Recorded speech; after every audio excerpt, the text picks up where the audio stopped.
Bonjour et merci de nous rejoindre pour les perspectives du marché d'aujourd'hui. Thomas va nous rejoindre, puis la salle des marchés, pour nous parler des dernières évolutions. Thomas ?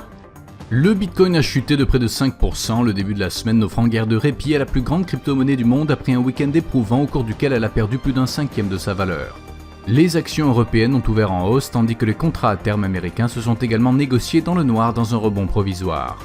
Le Covid-19 et le Brexit ont créé une tempête parfaite de chômage et de pénurie de compétences qui ébranle les chaînes d'approvisionnement à travers le Royaume-Uni. L'action Twitter a grimpé en flèche de 6% lors de la dernière session. Selon l'indicateur stochastique RSI, nous sommes dans un marché suracheté.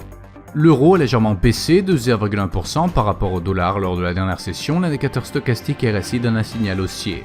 La paire livre sterling-dollar a fait une légère correction à la hausse lors de la dernière session, gagnant 0,1%. L'indicateur stochastique donne un signal baissier, ce qui va à l'encontre de notre analyse technique globale.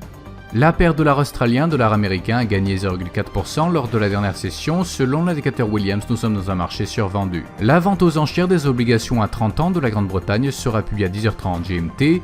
La déclaration de la RBA sur les taux de l'Australie à 3h30 GMT. L'indice Redbook aux États-Unis à 13h55 GMT.